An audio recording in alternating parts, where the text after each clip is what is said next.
Welcome back to another episode of the ConquerCast. I've got a really good friend here today, Dustin Difenderfer from Mountain Tough, and a lot of other things that we're going to dive into. But I'm super excited for this podcast. Thanks for being on here, Dustin. I've been getting some training on how to run a podcast. Dustin's one I need to get more training from. This last week, some of the people that help with our marketing on this podcast said, remember to offer to everyone or make sure they know to subscribe, to share. So please subscribe, share this podcast. You're going to listen to some very powerful stories today with Dustin, and this will be one that you'll want to share, and hopefully one that causes you to say, hey, I'm going to subscribe and I'm going to listen to more of the ConquerCast, because this podcast is set up to help people conquer more in life. I love it. And you'll help equip them with some tools and some experiences of your own that will allow people to conquer in different realms of their own life. So thanks for being here. Thank you. Yeah, I'm glad we were able to come down. It's an amazing community, amazing company, amazing building. I'm excited. Yeah, this is your second time to the MTN Ops office, right? Second or third? Or third? Yeah. Is it third? Yeah. That's right. You've been here a few times during like the Hunt Expo and stuff. And yeah. But last year you were down here for our Conquer Summit, and you guys just got finished doing the Tough Fest that you do every year. How did that go this year? Tough Fest was awesome. Yeah, it was just a few days ago, so we came down right after it wrapped up from Bozeman down here to Salt Lake. Tough Fest is Mountain Tough's big community event for the year, and Mountain Tough being a training app, we have all these amazing customers all over the globe, really. And Tough Fest is their chance for them to all meet in person and to meet the Mountain Tough team in person.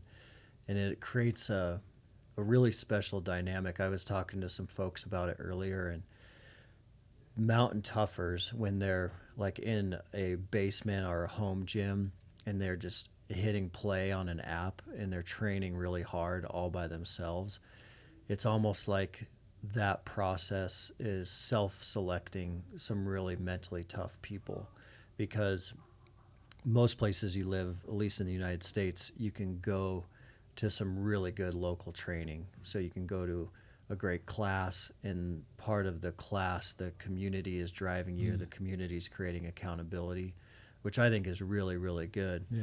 But Mountain Toughers are generally picking Mountain Tough because of like our mission specific training, but then also they're picking it because they can't go to a class, they don't have access to a class, they aren't in a town where they can drive efficiently back and forth, or they're people that like to train by themselves, or they have the extra willpower to push themselves really hard alone. So when you bring all those people together, it creates a really, really magical day. That's awesome. That's really cool. Yeah, Nick and Ryan were there this year from MTN Ops and competed in the physical competition. So tell us about the day. How does it go? In the last few years, we've done a Conquer Hunger event. I think we're planning on doing that again next year. Yep. And so we've done some service. Tell everyone a little bit about this day, because it's definitely one you want to put on your calendar if you can make it. But they came back and said there was people from all over the country that showed up to this. It's pretty cool, because it's hard to bring people in like that. But obviously there's a community that you've created where people want to come together. Yeah, it's a cool day. We've always designed it as one giant day. And so rather than going like through the weekend or multiple days, we start at 5 a.m. with a hike. And so it's a 5 a.m. ruck. We go up the local Bozeman mountain, which is called the M. The M takes you up to one of our peaks really close to town called Baldy. And so everyone meets there in the morning, and then we load up everyone's rucks with 30, 40, 50, 60-pound sandbags, and then we go up in between the M and Baldy. So it's straight up vertical feet right out of the truck. You're climbing, but it's right as the sun's coming up over Bozeman, the sun's coming up over the Bridger Mountains. So that's a pretty magical experience. Like a mile, but like 1,800 feet, right, of elevation gain? Yeah, it's 1,800 feet. And so you start climbing right away. Yeah. And then it's awesome to see everyone doing that together. You see a lot of great conversations on the way up. It's not a race. That part's not a competition. So people are just getting to know each other out in nature. Sun's coming up. All the birds are singing in the morning. And then people come back down, and then we head to the gym. Historically, we would head back to the gym, and that's when we would do the Conquer Hunger food drive with Mountain Ops. This year, since we're going to the every other year pattern, since we did a food drive last year, we always want a service component with Mountain Tough. And Mountain Tough, one of our brand values is service and how we can serve the community. And so Conquer Hunger was a really perfect fit for Tough Fest. But on the every other year model, what we did this year was raise awareness and raise funding for Covenant Rescue Group. Cool. So Covenant Rescue Group is doing counter trafficking domestically. And it's a group that I've been helping a lot and I'm close with. So this year we did some stuff just for fundraising there. And then we go into the Mountain Tough competition. It starts with the kids workout. So the kids workout was like triple what we saw last year. Wow. There was just kids running around everywhere. That's awesome. Which was awesome. And I love the family-friendly environment. I mean, it's everyone's welcome. Everyone feels invited and wanted there. It's such a good environment, especially for kids to come and see people doing hard things, but also do it themselves. Yeah, a lot of times at Tough Fest, you hear over and over again where someone shows up for their first time, and a common thing that you'll hear is like, man, I wish I would have brought my kids. And then you'll see them back for the second year with their kids, because it really is a family-friendly environment, and we really encourage people to bring their kids. It's a big part of, what Mountain Tough believes in is we have to be more physically and mentally resilient, but we really need to make sure this next generation is physically and mentally resilient. And so incorporating them into that and incorporating in them that they're seeing you do some hard work, they're seeing you do things that scare you, all of that is really, really good. And then a lot of the kids will just dive into those youth workouts too. This year it was like 3 divisions. So, you had like the little guys, and then you had the 11 to 14, and then 14 to 18. And just that alone, a lot of people are always like, man, thank you so much for giving my kids something to do. It's cool. And pushing them physically like that. Then we go into the Mountain Tough workout, which is always a challenging one. I remember you at that very, very first Tough Fest. What do you remember about me at that very first Tough Fest? Tough Fest 001. Yeah. That was a brutal workout that year, That too. was brutal. And part of this is you get teamed up in groups. Is it still teams of 3? Teams of 3. And it's randomized. So you're not like there with your buddy, like feeling comfortable knowing like, hey, he knows my weaknesses and strengths. You're meeting somebody for the first time. John, that I met and was on my team. Like, we've stayed in touch. When my father passed away, him and his wife made like a homemade card, sent it to me. Like, it's just, it's been one of those things where there's relationships being created. God's bringing it together, reconnecting people in a powerful way. And fortunately, I had somebody like him on my team who didn't care if we won or not, because I had something going on, and you can look for excuses, and maybe I was looking for an excuse that day, but I just didn't feel myself. I was drained. I didn't feel great. May have puked a few times, may have had to have John stand in and do some of my reps. And then I went to the hospital the next day. And this is not to deter people from, I actually had something, I've got diverticulitis kicking in that I didn't know was happening. This flare-up was happening right in the middle of the workout. And so I just felt like I had a pile of glass in my gut. And so we're moving a lot. I mean, you're pulling sleds, you're pushing sleds, you're doing the skier, burpees. A lot of burpees, run in between every set of whatever we were doing. There was a lot. So I was moving in ways that physically I shouldn't have been for this medical condition that I was dealing with, but I didn't know that was coming on. So had a sleepless to the hospital. Right to the hospital. That's not. But it was not. I mean, Tough Fest could, if you're not ready for it, maybe it could do that. But I just wasn't in the right place that day to be doing it. We finished, and I had a great team. And I think everyone finishes there. I mean, you've got your Everyone team to finishes. pull you through. Yeah. And that's what I love about Mountain Tough. Every time I've been there, and it's not just been for Tough Fest, we've been up there for podcasting. We've gone up and done some different things with you guys.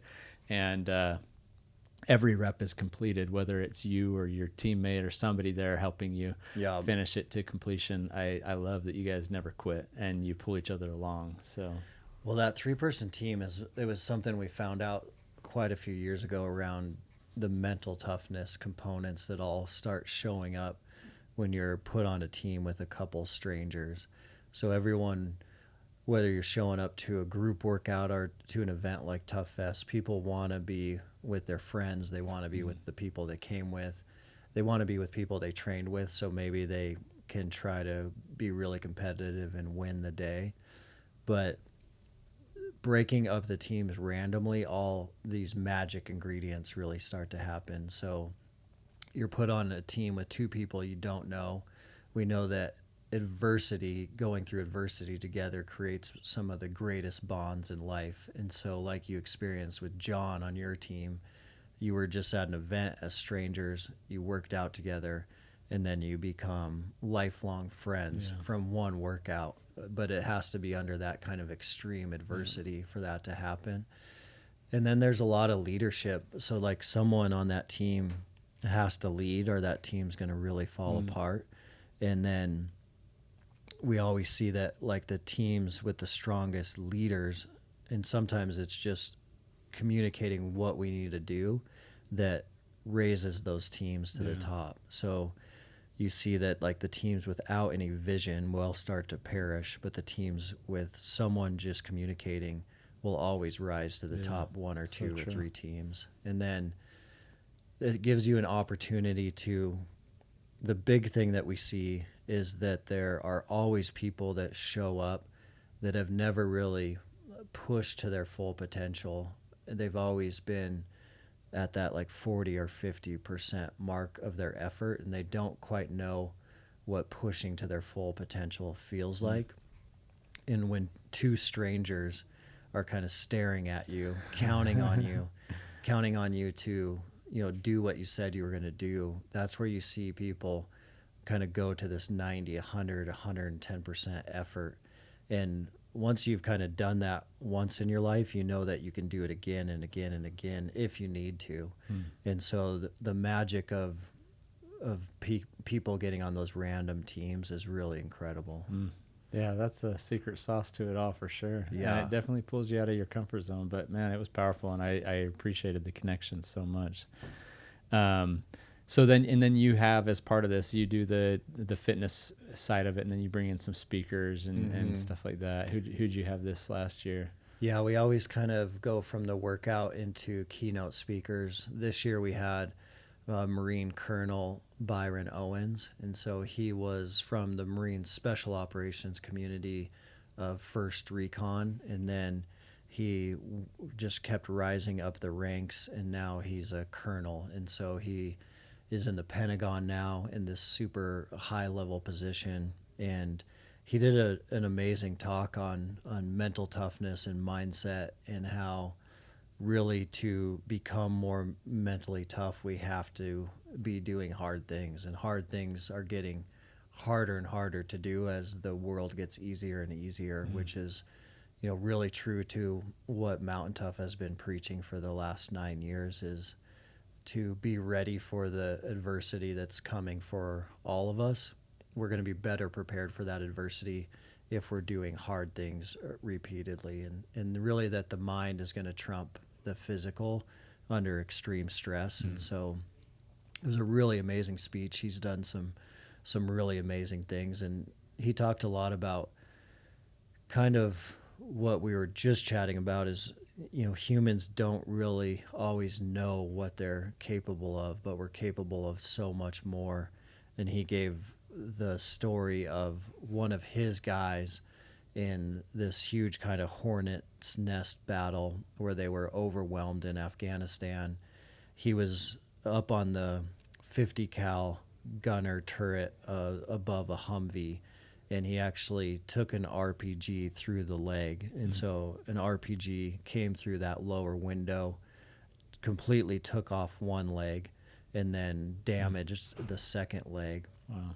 So at that moment, he looked at his guy up on that turret. They're being ambushed from all sides, so he really needed someone up on that 50 cal. And he knew, because he could see through the window, he knew that like with a fully missing leg with blood coming out, that gentleman only had like 2 to 5 minutes to live. Wow. But the thing that completely blew his mind was, instead of him like looking down, or instead of him like reaching for a tourniquet, the actual guy that was shot reached for 4 more cans of ammo. And so those like 50 cal ammo cans Wow. are super heavy. And so he reached down and he was able to reload 4 more times and just keep shooting the 50 cal to try to protect his team and his teammates. He ended up surviving, but the only way he ended up surviving, he actually never came off the gun.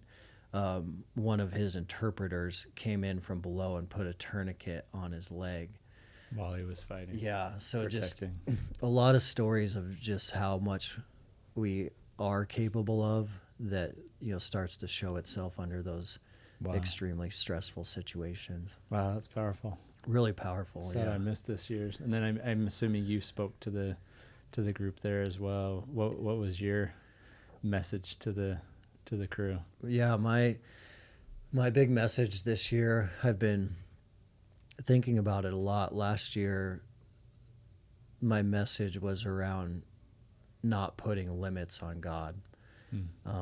And I think sometimes we can live a small story and not really understand that a lot of the things that we are pursuing or want to do are right at our fingertips, but we view God as limited, or we view like what we want to be praying for and asking for in the things that we want to chase and pursue as being like too big, too daunting, too scary. Last year, the talk was all around that. Like when you think about from Tough Fest 2 to Tough Fest 3, what I wanted the Mountain Tough community to be thinking about is like where they're putting limits on God, and to try to remove those limits and break those limits down and try to live like a much larger story. Wow, that's powerful. In Tough Fest 3, Before you go there, what did you do this last year to incorporate that into your life? Where did you see that most effective? Yeah, so it was interesting, like giving that the "Don't Put Limits on God" speech at Tough Fest 2, going into the year. I didn't assume that I would be kind of like blindsided by my own stuff. I assumed that I was giving a talk that hopefully would create some motivation and life transformation in all the people that were listening. But I definitely went through my own journey where God definitely blindsided me on something that I needed to be doing, working on, involved with, that I really wasn't planning, wasn't researching, wasn't thinking about doing. So what happened to me last year after giving that talk was with Mountain Tough, we're in the App Store. It's a global training app. What happens there is, because it has visibility all across the world, everyone who downloads the app starts on a free trial. So just like any app you're going to grab off your phone, when you hit that double click install, a lot of times you're starting a 7-day free trial, 14-day free trial, a 30-day free trial. So Mountain Tough is on a 14-day free trial. So when people are double click installing all around the globe, like morning, noon, and night, we get an email that like, hey, so-and-so has just activated a free trial. Because of that, that email account, because I'm one of the original founders, all those emails come to me, and at first, like a long time ago, it was fun to watch them come throughout the day. But then over time, it's just something that you don't really need to pay attention to. You don't really need that information. And that email account gets massive because, you'll see it stack up with like 40, 50, 60, 70,000 emails just because different people are always starting trials. So a long time ago, I moved that email account aside into a different folder because there's no really reason to look at it. And one night I was sitting on the couch and I opened up that folder of free trials, and I'm not even really sure why I opened it up or why I was in there. But at the very top was this free trial from Josh at covenantrescue.org. And I was like, man, and it was almost kind of like that email was like illuminating at me at the very top. Like I really needed to see it for some reason. And I was like, covenantrescue.org. I was like, that sounds like definitely something I should know more about just from the name. Yeah, I agree. And so I go to the website, covenantrescue.org. And as soon as I saw the website, I was like, holy smokes, because it's counter-trafficking work in the United States. It was founded by Jared Hudson, who was a Navy SEAL, and they talk about how Jared used to do this work internationally after coming out of the SEAL teams. Like, how could him and his wife find children to rescue in Africa or in the stuff that's been going on around Ukraine or with like the Afghanistan withdrawal. And then they started noticing that domestically in the United States, things are just as bad or if not worse than what they've seen in some of these third world environments, and how they needed to shift gears and kind of fight this fight in the United States. So as soon as I saw that, I was like, I have to talk to this guy. And so I sent him an email. And it was just, this all happened in minutes. So like he placed his order. I saw that folder. I saw his name, his website, looked at his website, and then read the website. And then I decided I was going to send him an email. So like maybe he started his Mountain Tough free trial like 30 minutes before I emailed him. I was like, hey man, I know this is weird, but I just really feel like God wants you and I to connect. And he's like, he wrote me right back. He's like, sure, man, let's chat. So I call, and Josh is the COO of Covenant Rescue Group. Jared is the founder, but Josh was the one who placed the order. Okay. And I told him kind of like about what we were up to. And he had worked in Uganda, and I'd worked in Uganda. He had been in a really close area to where my wife and his wife were at. And he ended up adopting his boys from Uganda, and the boys' home where they came from is like 45 minutes from where Lindsay and I were working. And wow. So I was like, man, this is crazy. There's all these little connections and synergies. And he's like, you and Lindsay should just come down on an operation, come down for an operation. And so I think like this is where I kind of like called myself out with that speech, where like I had to start taking like some leaps of faith that I wasn't really planning on. I thought that speech was really to motivate others, but then I kind of had to start walking the walk a little bit myself.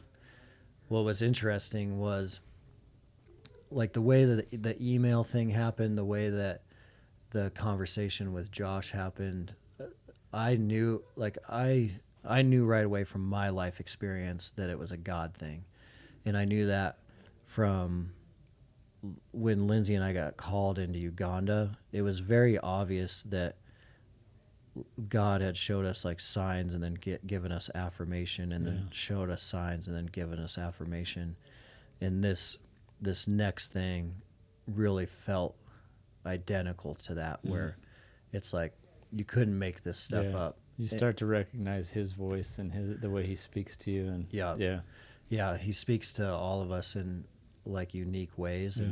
And the way that he was speaking to me, this year was so similar to the Africa experience that we went on, where like it doesn't usually make sense to your friends what you're up to. It doesn't make sense to your family what you're up to.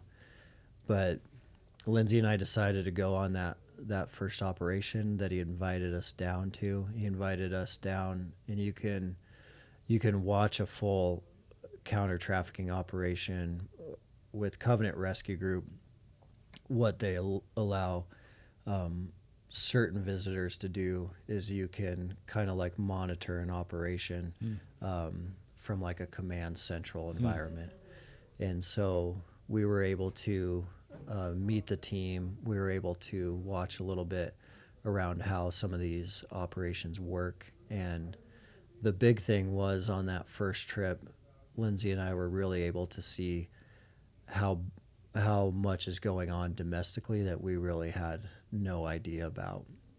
And so what we saw in that first one is that like there are a lot of individuals that are willing to communicate and meet with a child, and they're willing to meet and communicate with a child hoping for some sort of like meeting place for sex in numbers that we really had no idea were out there. Are those numbers documented? Is that something you're off the top of your head, what's going on? Because you hear all the stuff and you see things on Instagram and whatnot, but I've never heard any of the statistics or anything. But Yeah, I think that like from the tangible experience that I had, what we saw was that what we saw definitely made me think that after operation number 1, I definitely came home with the feeling that this is way worse than I ever thought. I definitely came home with the feeling that this is happening. This evil exists in every demographic. And so definitely on that first operation, any stereotypes that I had around like who is doing this evil, you can't really like put them into one category or one bucket. So like Covenant Rescue Group's standard operating procedure would be something to the effect of partnering with a local law enforcement agency, running and building the operation with that local agency, and then on average like arresting 8 to 12 individuals in one operation. And so one operation might be, for example, like a weekend, like a Friday, Saturday night, and over those 2 evenings, around 12 individuals are going to be arrested. Wow.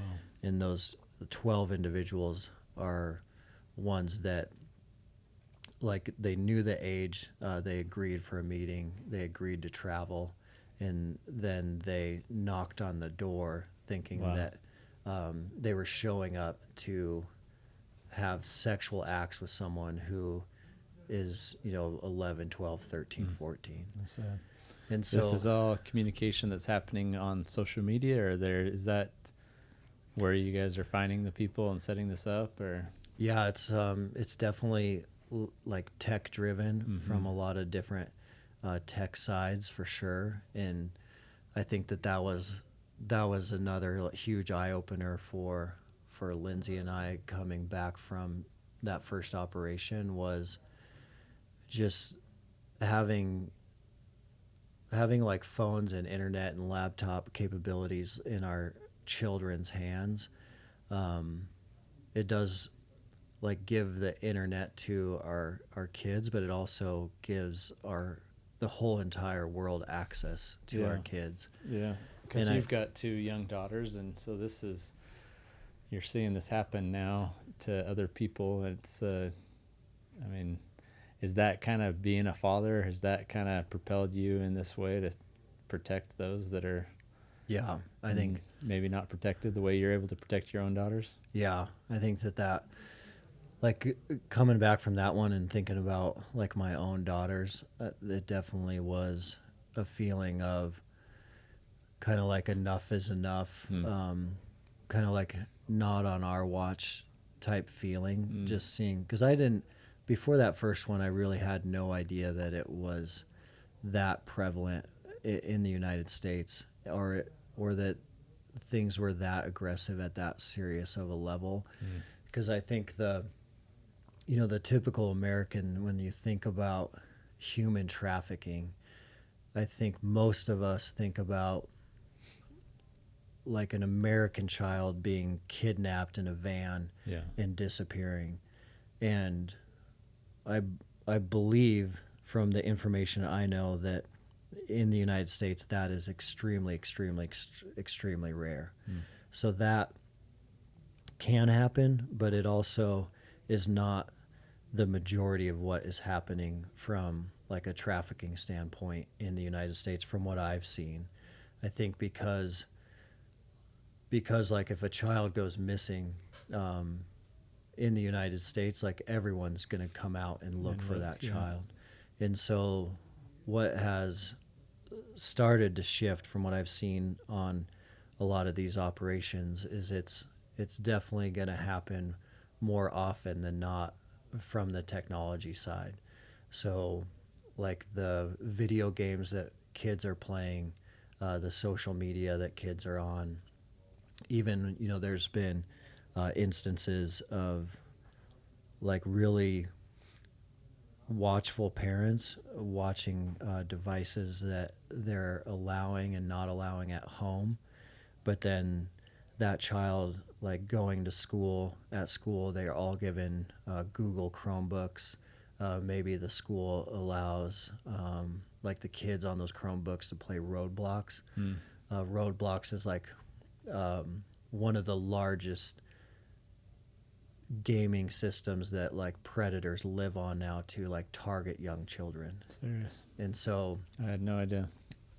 Yeah, and it's happening so much different than like the like snatch and grab analogy. So if you think about like that video game analogy for a minute, like a kid has a headset on, he's playing this game. There's an adult somewhere else that maybe is a predator that is communicating with that kid over this headset. The parents think he's talking to friends, or the parents think he's talking to kids his own age. The parents have no idea that he's talking to like a 40 or 50-year-old man. And the kids don't know they're talking to a 40-year-old man, right? Nope. They think they're talking to another kid playing the same game. Yeah, they think they're talking to another kid, or what we have started to see like also is that they're transparent that they're a 40-year-old, but they still are able to build that relationship because they're like, I'm here for you, I'm supporting you. And so more of what is happening now is grooming over the internet. And so it's like building a relationship over time until there's an opportunity to arrange some sort of meeting or meeting location. Wow. But that's what we've seen, that evil just kind of hidden everywhere, where I think that from what I've seen, so what happened after that first operation that Lindsay and I were able to witness is I was able to, over time, go on the board of directors with Covenant Rescue Group, and I was able to help out more and more and continue to go on more and more operations. In Covenant Rescue Group is in an advise and assist model. So we advise and assist local law enforcement, because local law enforcement is the one who is running the operation, doing the arrests, doing the evidence collection, and then taking these human trafficking felonies all the way up to prosecution. And they're doing a phenomenal job at prosecution. That's one of Jared's huge ethos and mission and philosophies, is like, we're going to do this really well, and we're going to do it so well that we're looking for like 100% prosecution rate. Wow. And so when you have those 12 individuals come in to an operation over the course of 2 nights, you know that like you worked with the agency and you worked so well with the DA that, you know, everyone knocking on that door is going to go all the way up to prosecution. Wow. But the demographic thing really surprised me, because if you think about the 12 people that are going to be arrested in one operation, you'll see, you know, ultra wealthy individuals, you'll see extremely poor individuals, you'll see young, you'll see all races, and so that All working together in that group, or they just all individual. all individuals? Yeah. So like the 12 arrests, those were 12 different individuals Okay. that From one area that you're From kind one- of setting up for that weekend? 12 individuals from one area that were willing to come meet with a child. And so somebody on the force is pretending to be a child, luring them in. Is that how it works? Yeah, so a lot of different like sting operation tactics. But that surprised me at first. I mean, you'll definitely see, you know, people that made, you know, multi-million dollars last year. You'll see people that work in schools. You'll see pastors. You'll see like gangsters, criminals. It's really like you never know who is showing up, but part of this like evil has gotten them, and part of this evil is like so strong inside of them that they really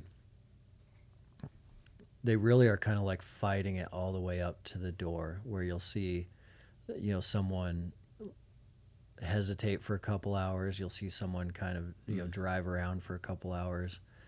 That was really interesting to me, and I think it was really interesting after seeing those first couple. It was like a heavy feeling of, we have to have more of these. We have to have these in more locations.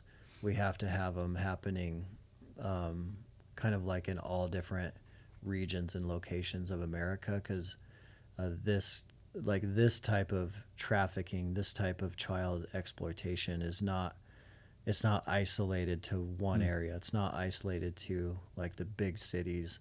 It's happening in, you know, big, small, rich, poor.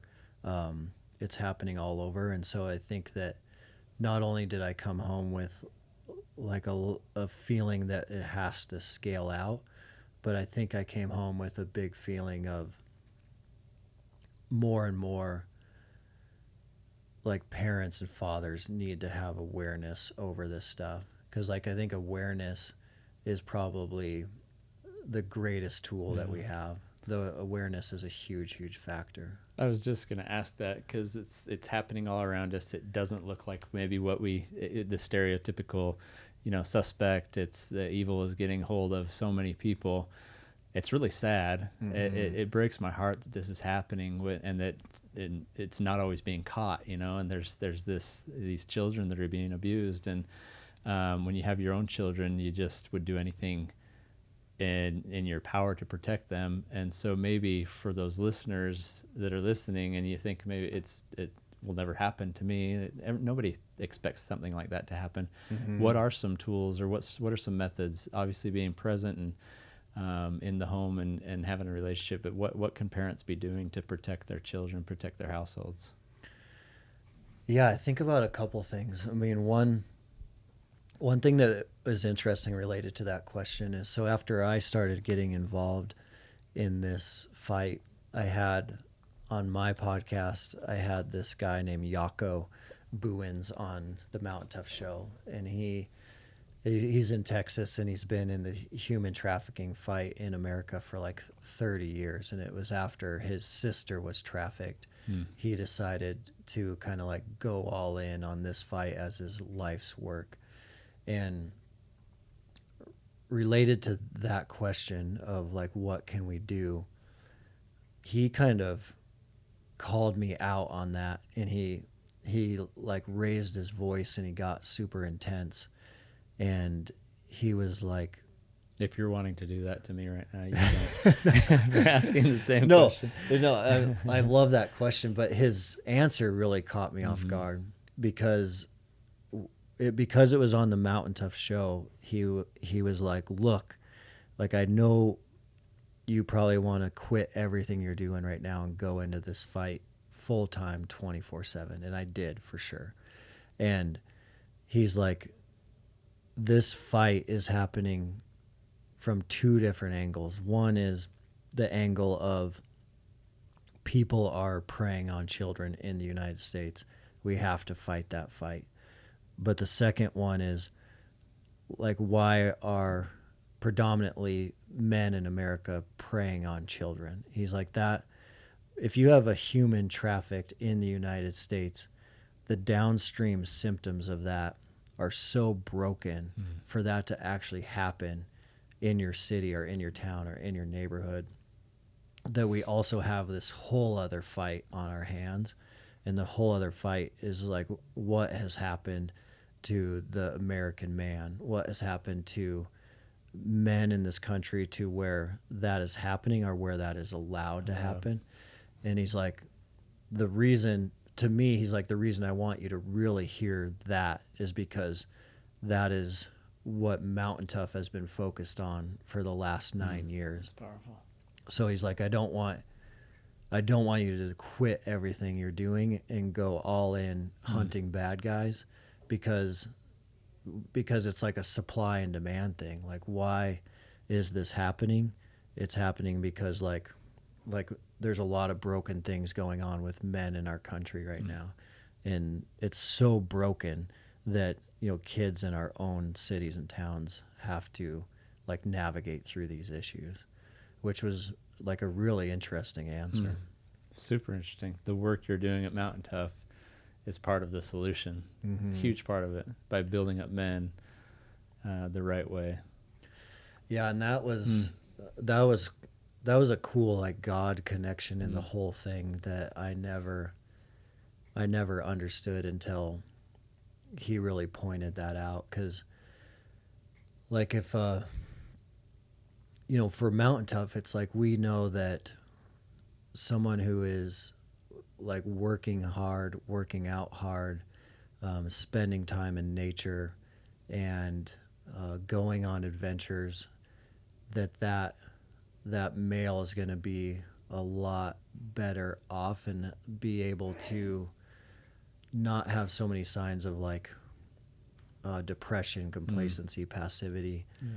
And so we've kind of been preaching that message and encouraging the Mountain Tough community through that journey for the last 9 years, and thinking about how that could have bigger downstream ramifications. Wasn't, I was always thinking it a lot more from, we need guys to be tougher. We need guys to step up as like better fathers, better husbands, better bosses, better employees. But I wasn't thinking about it in terms of these much larger issues. Wow, that's amazing. It's powerful. Powerful to know that you've been part of the solution for a work that you weren't even aware of. And it just makes me feel like, God is limitless, and God is using us sometimes in ways that we don't even know or are aware of. And because I know that the Mountain Tough whole foundation story was, you felt called to do that. And I'd love to talk a little bit about that too, and talk about what you shared at the Tough Fest this year. I don't know if that all wraps together, but I think that just demonstrates right there that sometimes you're very aware of what God's doing with you, and sometimes not exactly aware, or of the ramifications of the blessings that come downstream for other people. But when you're on that path, just trust the path, right? And don't put limits on God. I love that message. For sure. So I don't know if we should dive in further to that right now, or into Mountain Tough and how that came. Like, so you've been building men to be tough, and this community of Mountain Tough for the last 9 years. 2016, you guys founded that. Pretty cool story there too. Yeah. Let's maybe tell that, and then let's come back to the charity that you chose this year at the Tough Fest, being the Covenant, what was Rescue it called? Group. Rescue Group. Yeah. And kind of dive into where you're going with that now. But I don't want to get away too far from the fact that like Mountain Tough is this incredible brand, honestly, that brought us together. Yeah. and it's been a blessing in my life. You've been a blessing in my life for a number of years now, and I feel like that connection was a God thing. I like how you reference it as that.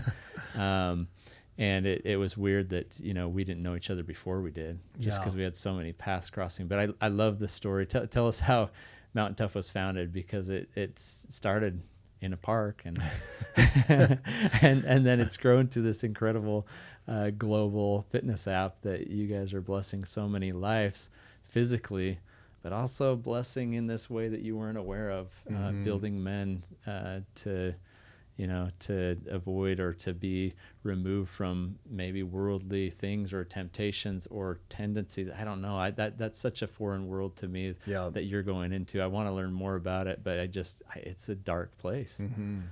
Yeah. But you've been doing so many bright things to drown out that darkness. Tell us about it. Yeah.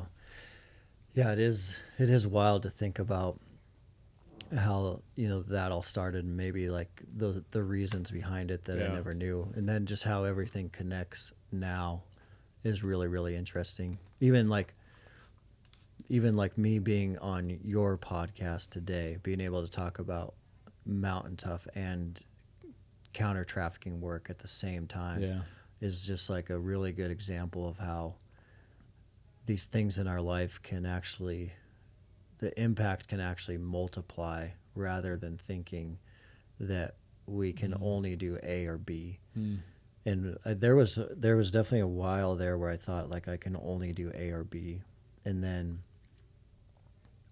after consideration and like mentors and other wisdom, you realize like the greater impact is like A and B working together, and how you can multiply that for so much greater. And that's like exactly what's happening on this show right now. And it's also like exactly what happened to you, which is really like fascinating, because I remember thinking a lot and talking a lot to you about this when I was trying to figure out like, well, how do I fight this fight but also continue to do what I've been doing. And the example I always thought about with you was like with Mountain Ops and your passion for Conquer Hunger.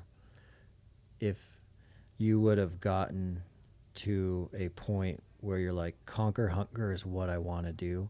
I want to find out how to get food into way more like American kids' hands, and it's hard to do that with what I also do at Mountain Ops. So I'm gonna completely quit Mountain Ops, and I'm gonna start from scratch, and I'm gonna build my own Conquer Hunger initiative out on my own. There's a lot of times where like you may have felt the route you wanted to go. There was times I felt like that was the route I wanted to go with Mountain Tough, because you're so called into these callings. But I think that's happening to like a lot of different listeners right now, where a lot of different listeners have a really great thing going on, but then they also have this really great calling that they keep thinking about. And I think there is a lot that helped me. There was so much encouragement thinking about you and what you have done, to realize that you can do both, and that doing both is so much stronger than doing one or the other. It's powerful. Because like with Conquer Hunger, if you went out completely on your own, like this media team's gone, this building's gone, you would have the freedom, but the power of everyone involved in the relationships, and like the relationship capital, the intellectual capital, the financial capital. I think it took me a little while to realize like God built all those things for a reason, so that like these platforms that we create can just lead to more like kingdom they're a impact. Resource, right, for the good that God needs us to do in this world and in our lives. And so often those can be brought together to benefit the other. And Operation Conquer Hunger, for example, does benefit the community building connection and the relationship strengthening of our customers, because they know that this is a a mission we're all on together, and that they're fueling it through their purchases. And so it's, yeah, never would I go off and try to do that on my own. It's been like the perfect recipe for building business and revenue, but doing good with that business and revenue at the same time. It's a beautiful system, in my opinion, and it's what you're creating. I'm glad we've had those conversations along the way and been able to help each other out that way. Yeah, that's been really powerful, and that kind of connects back to your question of like how Mountain Tough got started. Mountain Tough, I always describe the founding of Mountain Tough as like a reverse burn the ships, because I didn't really mean to burn the ships to start Mountain Tough, but I had burnt the ships, which led to the creation of Mountain Tough. So kind of like the short version of that story is my wife and I, we quit corporate America because we had these phenomenal jobs, but we were really miserable being stuck like in an office in front of screens on the phone all the time.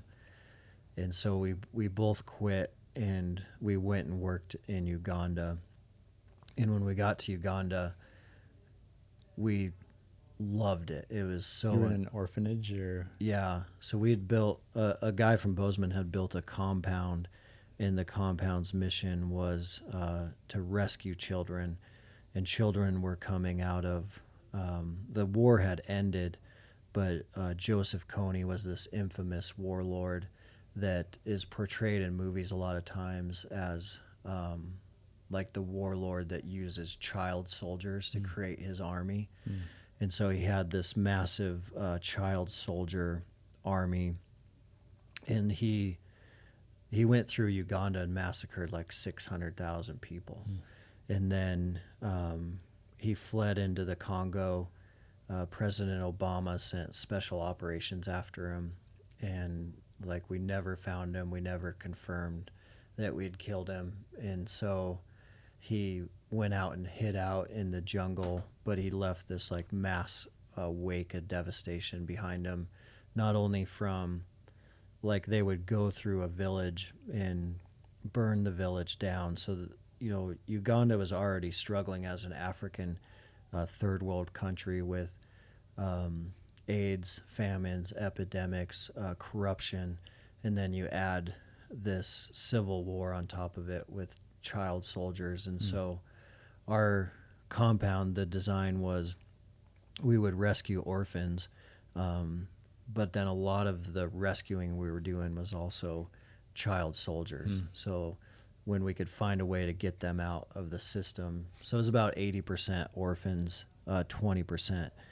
child soldiers, and it just was everything that we were kind of looking for. It was 24/7 adventure.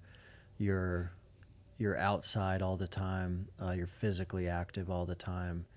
We were doing a ton of entrepreneurship stuff because the mission of the compound was like, how do we create future leaders of Uganda once they get out of this place? Okay. So with my entrepreneurship kind of wiring, that was just so fun. We were teaching them how to like start fish businesses, egg businesses, dairy businesses. So you're around all these kids. Everything you're doing is making an impact. You're away from screens, away from phones, away from technology. So we were pretty confident that that was kind of where we were going to be for a long time. We built a little guest house over there, and then my wife got pregnant over there.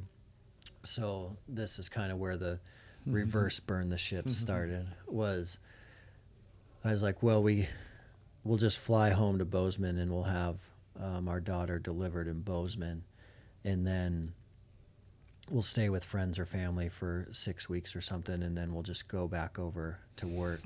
With a little newborn, huh? Never having a kid before, being like pretty naive and ignorant to how it was going to work.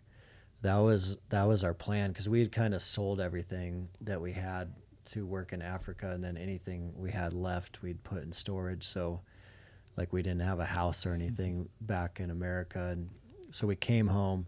Our daughter was delivered in Bozeman, and like as soon as she was delivered, I was like, we're not going to be able to go back for a while. And just with dad like protection mode, dad mode kicks in, and you're like the safety, the travel, the security. There's Isn't it no amazing way. how quickly that instinct and that like you were this before and now you're this? It's crazy. And it's powerful. Yeah. Yeah. Because we really thought we were just going to hang out for a bit and then go back.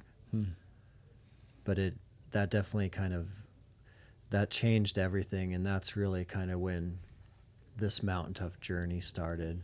But it's fun looking at it now because it was like Mountain Tough was so formed by my upbringing. I mean, my dad came from a family of 9. 2 of them were girls and 7 of them were boys. So we just like ran around in the mountains. Sounds my like whole a child. Utah family. Yeah. Your dad from Utah? He's not from Utah. We just ran around in the mountains my whole childhood. And then, Lindsay and I went through this huge ultra running part of our life. And then the Africa part just taught us so much about kind of like, mental toughness and resilience and adventure. And so all of this was just building. But the big thing that it really kind of taught me that led to Mountain Tough was like following your heart and not society. And so like I'd followed society from business degree to corporate job and was super miserable. And then I followed my heart and was just filled with joy with what we were doing. But we were making like 1/10 of what we were making in the miserable part of our life. Like I tell the story a lot that our combined household married income tax statement that I claimed one of the years we worked in Africa was $18,000. And so we were super used to living off of nothing. Yeah. We were really used to like a simple life. And so stuck at home with a brand new daughter, I was like, everything in me wanted to follow society again. It's like, hey, just go get a really good job so that you can provide for your family. But I was like, no, I'm going to follow my passion. And I'd been dreaming of this Mountain Tough concept for years. And I was like, we're already used to living off nothing. When you start a business, you don't really make anything for a while. I was like, let's just do it now. And so it did start in a park, which is crazy to think about now. And it started with 3 guys in the park behind my house. 3 guys that you knew, or how did that? Because didn't you say you like hung up a sign or something? Or yeah,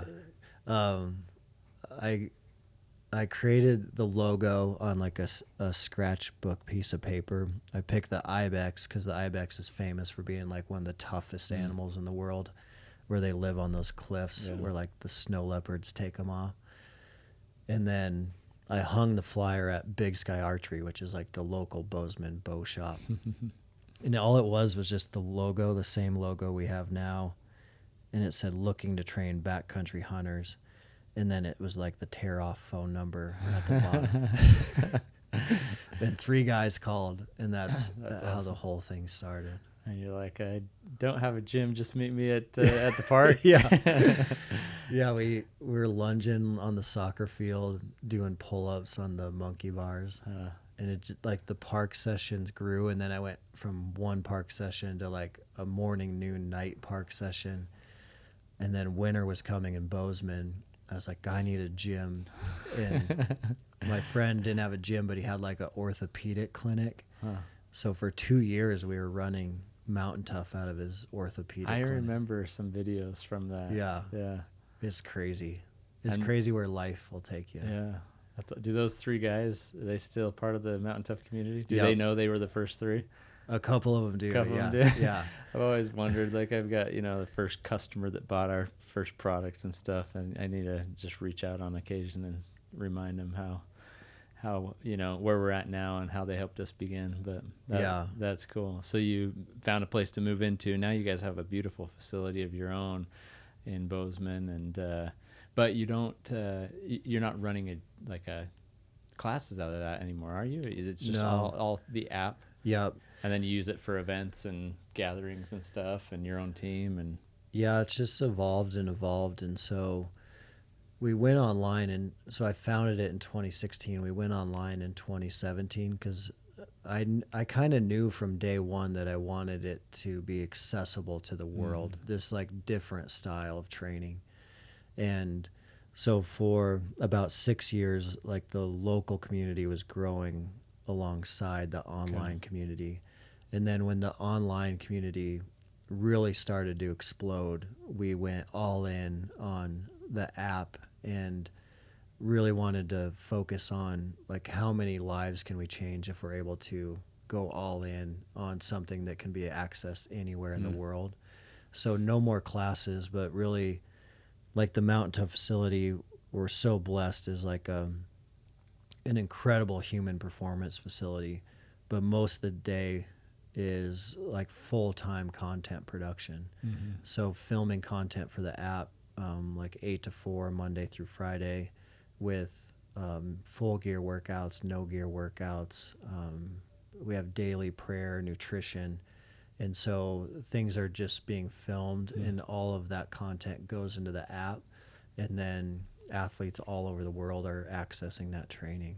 so cool. It's crazy. Yeah, that's really cool. And you talk about the different style of training that you guys offer. Tell everyone about that so they know what to expect if they haven't used your app so far. For sure. Yeah, the big thing that's differentiated Mountain Tough over the years that has been our foundation is like, how can we train you to become more mentally tough? So the mindset that you get out of training in Mountain Tough helps you achieve a lot of different things that you're looking for in life, and it gives you this very high degree of functional fitness, so you're kind of ready for anything. Our DNA is definitely founded with the backcountry hunter, so like all of our flagship programming is backcountry hunter preseason prep, backcountry hunter postseason strength, and those are the types of programs that got the company off the ground, because we said we're going to go after this backcountry hunter and we're going to train them the same way any other elite organization would train them. And in 2016, no one was doing that. So no one was saying like, hey, a backcountry hunter is unlike any other athlete in the world, especially if you think about like a do-it-yourself public land hunter that maybe is going in with themselves solo or one or two friends. Like, they're going to have to go 7 miles in. They're going to hunt for 3 or 4 days. The mountain's going to beat them up for 3 or 4 days. And then if they're successful, now they have the most amount of work to do after they're beat up. Yeah, after they're beat up. And then if it's just you and one other guy or one other hunting partner and it's an elk hunt, now you have to come 7 miles out with an 80-pound pack, go back in 7 miles light, and then come back out again. And so it made that athlete unlike anyone else in the world. Like, no one has an event that long. So like NFL, NHL, like, it doesn't even compare to like a 7 or 10 day event, or even like a marathon runner, an ultra marathoner. And so we were like, we're going to service this customer.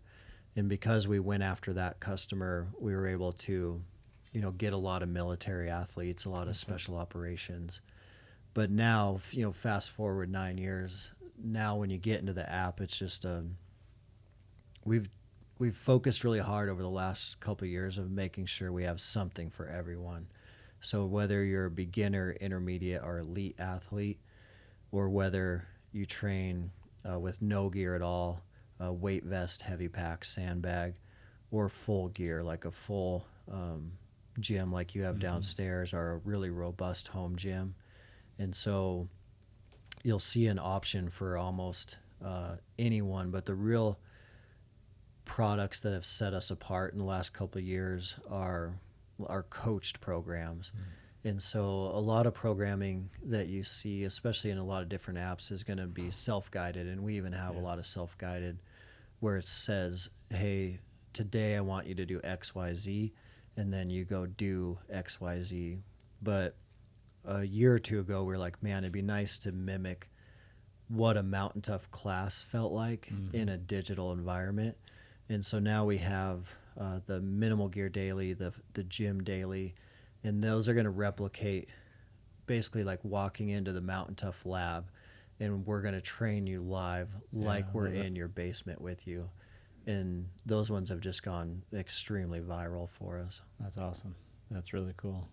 So what's the vision now for Mountain Tough and bringing the Covenant Rescuers together? Is that kind of the vision, is continuing to do both, let this fuel and fund and be a resource to help men be tough men who are morally straight, and then spending some time on the Covenant Rescue? Is that the plan, or where are you going from here? Yeah, that's close to where the transition took me this year. It was at first knowing that I needed to pursue this calling, but not really knowing how to do that with everything that was going on with the Mountain Tough plate.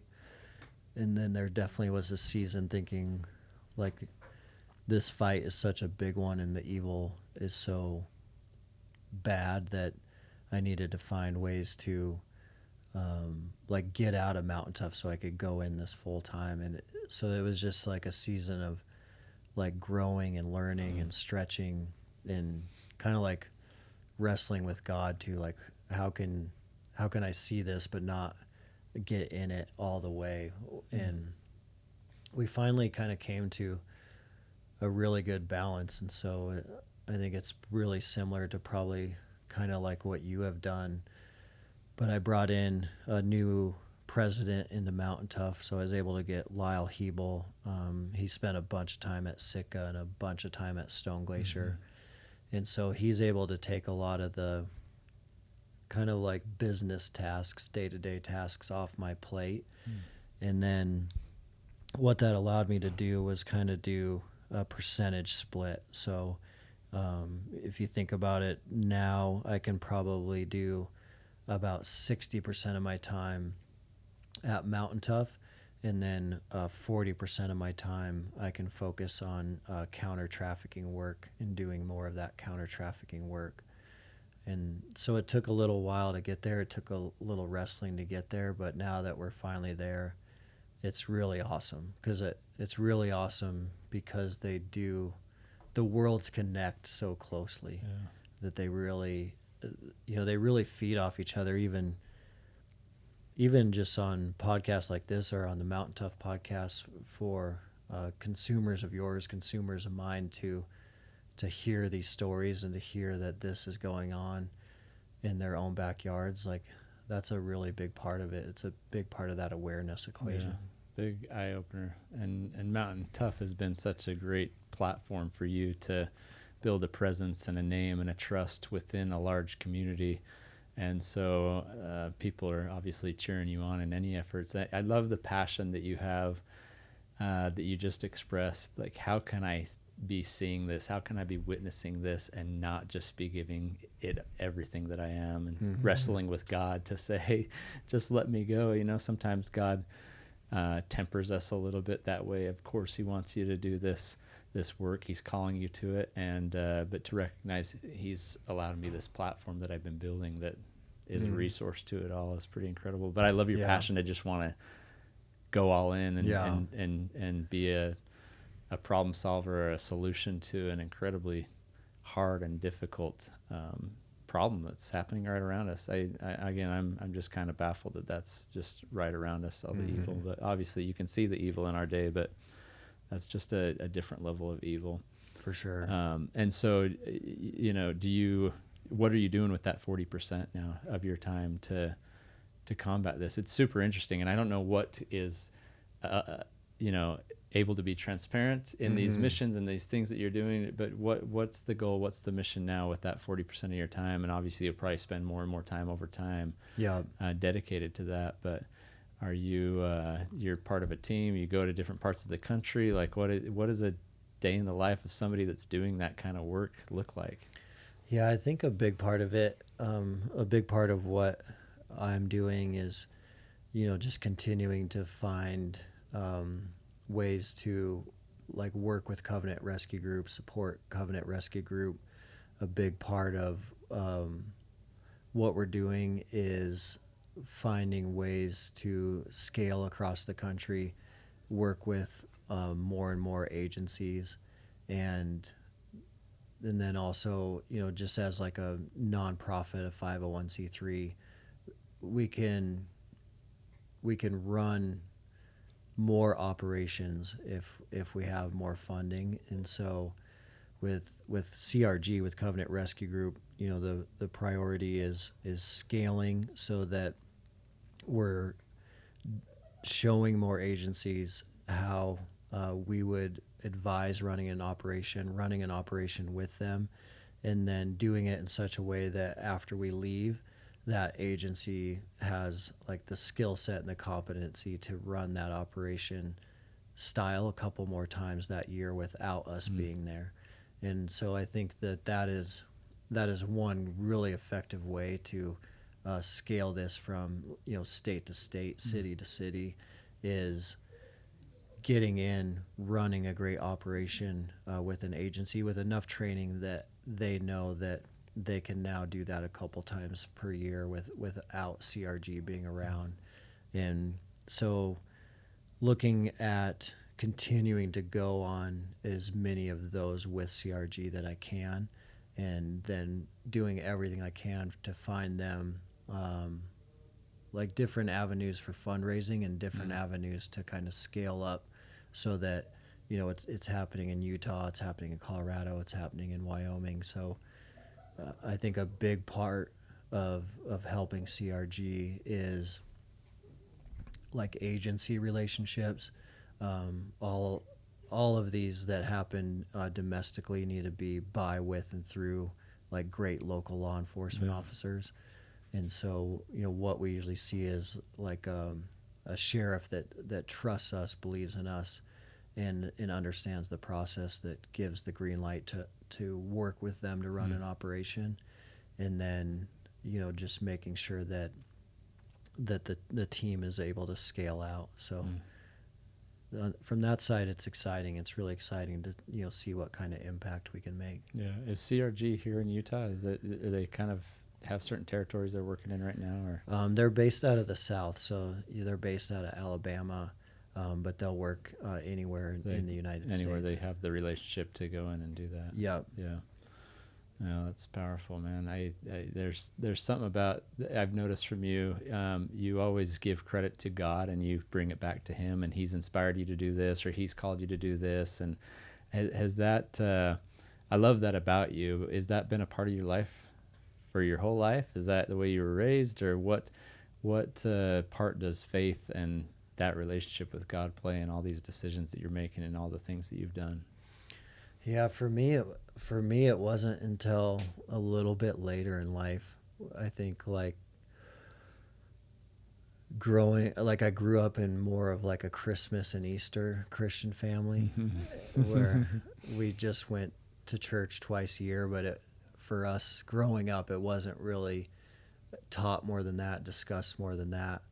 And so that was like always a interesting perspective of my childhood, even though I had like amazing parents and amazing household.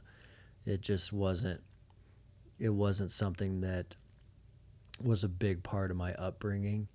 And then it was in college, like meeting Lindsay and getting exposed to her family and kind of the way that they viewed faith and the way that they talked about faith, and then really being plugged in to like her church community, that I really started seeing things a lot differently. But then the like listening to God and hearing God and trying to be obedient to what He was telling me to do, I think that definitely took off for me and kind of lit on fire for me when we stepped into that Africa work. I think because it was like so tangible, and then to to follow that tangible lead and then to see that it was like obvious that's where he wanted us to go. I think after experiencing that, it was a feeling of like, I don't want to not experience that. I don't want to not experience that ever again, because we're just here for such a limited time. Like, we might as well be doing what God wants us to do. Yeah, that's true. Look at the time we have that's given to us by God, and how would he have us use it. And I think a word that keeps coming to mind as I think of you and the work you've done, it's that you've been called to the rescue at multiple times in your life, and that rescue is so important, whether it's the rescue in Uganda that you guys were a part of and bringing these kids in from a slavery that they were a part of, whether it's a rescue to men here in the United States or throughout the world, wherever they're finding the Mountain Tough app. You're rescuing them, you're building them up, you're helping them to always be ready for what life is throwing at us. And I remember hearing the story a couple of years ago of the winner of your year-long transformation, and it was powerfully done. And one of his sons said something at the very end. It's something like, what was your dad meant to do, or something, I can't remember. Yeah. Do you remember the question? Yeah. Because they were asking him that in that Air Force base, and it was so funny because he like yelled it out, right? Yeah, and the answer, I can't remember the question, but he said, "My dad's gonna save the world," or something. Yeah. Like what does your dad do every day? My dad saves the world. Yeah. You know, my dad. You know. Yeah. And what a powerful life that child gets to live, having a dad that he looks at as one who is out saving the world, out to the rescue, you know. Yeah. And that was a transformation you were part of. You were building that within that individual, within that family, to help that family and their son see their dad as this superhero that was out saving the world. That's cool. It's so you've been on this rescue, and now with the CRG and all that you're doing in your personal life, and I watch you with your wife and your daughters. You're definitely a rescuer there. You're there for them. You're a protector, a provider, a presider, and it's incredible to see. But I take it back to your message from last year. It's like you're one that doesn't put limits on God. You listen to him, and then you're like, don't hold me back, God. Or why are you holding me back when I'm ready to jump right in? Yeah. And that's a lesson I think we need to sometimes learn in life. I have had those desires to go and do, and felt constrained or felt like this. And it wasn't because God was saying, no, you're limited to this. It's because God is saying, hey, what you are doing also is building something that's fueling this, or doing this for this child or for this person or whatnot. It's impatience. It's sometimes it's an impatience when I think we should be anxiously engaged in good causes, and sometimes we don't know that that's exactly what we're doing. You know, we're building up men like that individual was able to show you with Mountain Tough. We need you to be doing this. That's the natural effect of what you're doing, is you're helping to combat what's happening in our country and in our world. And sometimes you just need people to remind you of that, because oftentimes it's right in front of our face, and we can be myopic, and it's like, I didn't know this is the impact that I'm having. I didn't know that this is the blessing downstream to the very thing that I want to do is what I'm doing now. Yes. I just think all these things you've been sharing, I'm just kind of rehashing on them. It's so powerful. But I appreciate that a lot, because that's what Lindsay has been trying to do a bunch too, is like, hey, Mountain Tough is transforming in so many lives. Like, don't forget about that as you are thinking about this other thing. And it's easy to do when you get kind of, caught up with a new calling, but it is interesting to think about how you defined it as like being a rescuer. And I think thinking about that now from everything I've been through, I think you're so right. It's like God gives us these unique callings and gifts. And it's kind of like if you had purple grace and I have blue grace. Like we both have grace to pursue these things we're supposed to pursue in life. But like if you have purple grace and I try to do purple grace things, I'm not going to be very successful in that mission. Or if you have purple but you try to do blue grace things, you're not going to be very successful in that mission. And like we all have those, and we got to kind of like stay in those lanes, and that's the lane that God has like designed us in to make the most impact. And sometimes it doesn't always make sense where we're headed or how they're all going to connect. Because when we left Uganda, we were like super devastated that we left. But that created another rescue story, which then created another rescue story. But they're like three different stories, but like with the rescuer's a theme through all three of them, which is pretty wild. It is. It's crazy. It's amazing. Your life story is incredible, and I love how humble you are about it all as well. You've built some incredible things, but you just show up as a good individual, willing to put in the work and willing to help people out. And I love that about you. Very Christ-like attribute. It feels like there's a ton more I'd love to dive into on the rescue side with the trafficking. I know our time's limited.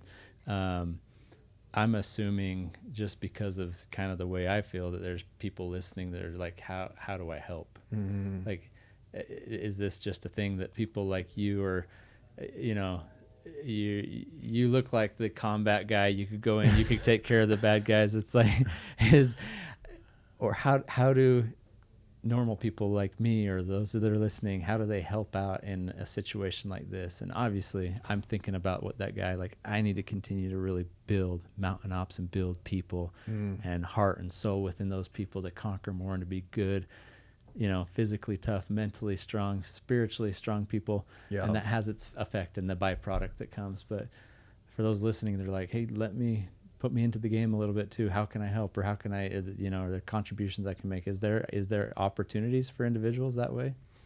Yeah, I think the first thing would definitely be if you're feeling the calling to help and get more involved, for sure. For sure, donations to Covenant Rescue Group will help what we're doing there. Like I know for right now that like we're running an operation per month, but with like additional funding, we could run 3 operations per month. And so that makes a major, major difference in communities all over the country. I think the other thing for sure is this whole big like awareness side. So paying attention to like what's going on in your household, what your kids are doing on electronic devices, educating your kids that like not everyone they are talking to digitally is the person they think they're talking to. Just awareness and knowledge and education around that can go a long, long ways, because especially with like a child's brain, you're seeing it a lot now where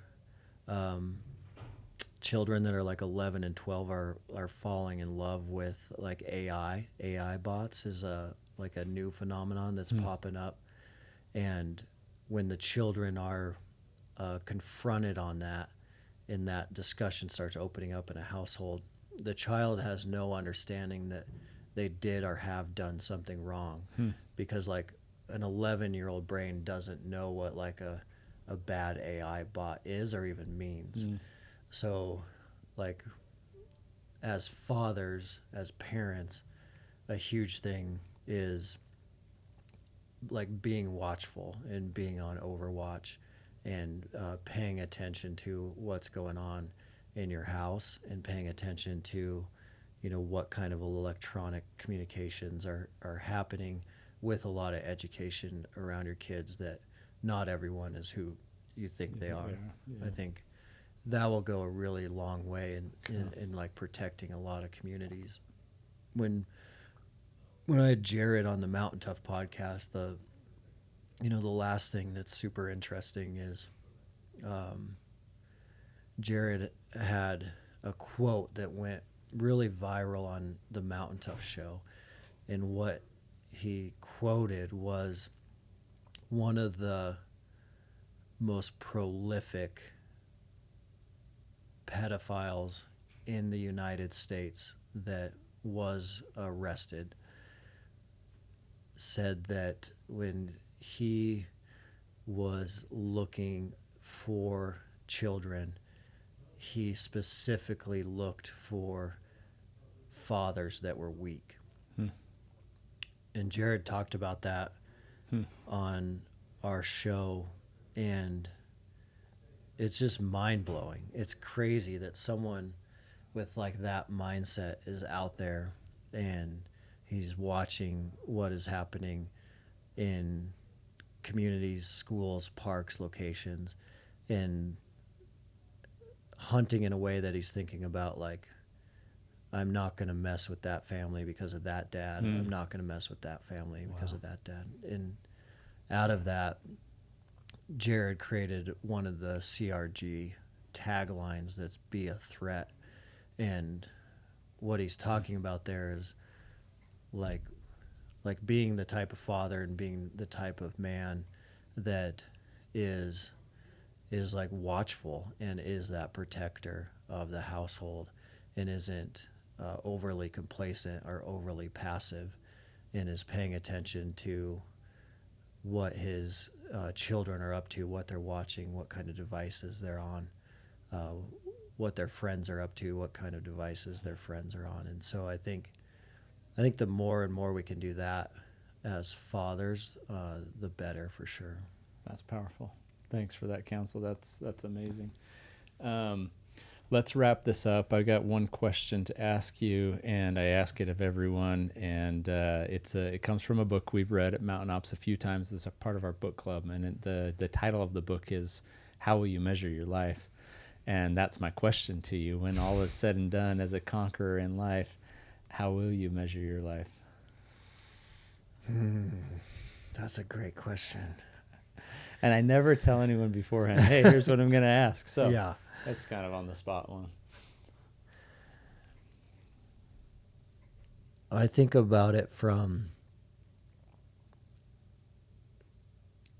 I'm going to steal a little bit of this answer from Matt McPherson, who's the founder of Matthews Archery. Okay. Because he gave me the coolest analogy the other day.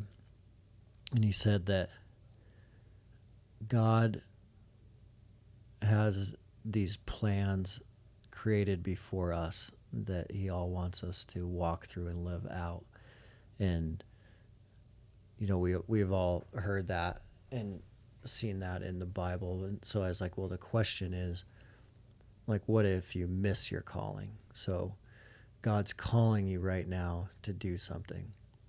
You feel that, you hear that, and A, you're not ready, which wouldn't be good, and B, you just decide to be disobedient. And so the question was, can you miss it?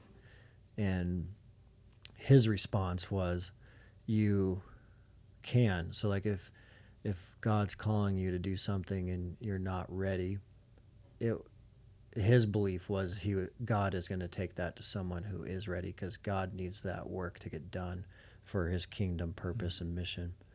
Or you're disobedient, and so God gives you a call and you're disobedient, you decide not to walk that walk. Well, God still needs that work to be done. So he goes on to someone who will be obedient to that call. So the way that he described that is, we all had a plan A. So we all had a plan A of the things we were supposed to do in our life. But we all have screwed up and sinned enough that we're not on A anymore. So then when we miss something, then we go to B, and then we go to C. And so what he said is, like, very few of us are on A, B, C, D, or E because we've made so many mistakes. But what he doesn't want to be at the end of his life is he doesn't want to be on like triple Z. Like, he knows now that let's say he's missed A, B, C, D, and F. he wants to just remain the rest of his life on G and not miss any more callings, our nudges, our signs, our missions, our objectives that God is calling him to do, that he's listening and obedient and just spends the rest of his life doing what he believes God wants. And I think that's like, that would be my answer to that question, the way that he articulated that. That's really good. I mean, that brings it all back to your most important relationship in life being with God, right? Not putting limits on him, but allowing him to work within your life and you responding. There's a word in the scriptures that I love, and it's hearken. And I've often heard it described as hearken means not to hear and delay, but to listen and obey. It's a heart that is willing to hear what God says, and then a mindset and a will and a determination to follow through with what is felt and what he tells us. I see that in your life. And so what a great way to live your life, so that in the end you can say, hey, my most important relationship, it was with you. And here I am. So love that. That's awesome. Thanks for being an example to all of us, and to, being a conqueror. This has been incredible. I want to follow up and do more with you and hear more as the story goes on, and to know where Mountain Tough is, to know what you're doing with the rescue and in so many aspects of life. So let's plan it again. For sure. I always appreciate your relationship and support and connection to Mountain Ops and to my family. So we've had some great times together. Now we're going to go down into the Mountain Ops gym and do a Warrior Wednesday put on by Dustin. His family's here. Our team's ready to go, and maybe a little bit nervous for what is about to transpire down there. We sent out the link yesterday to what the workout would look like, and there were some sweat emojis coming on the screen. But we're excited. Everyone, thank you for listening. This has been incredible. If you like this, please like it. Please subscribe, please share it, and help us continue to conquer more in the lives of those we're blessed to come in contact with. Thanks, Trevor. Thank you. Appreciate you.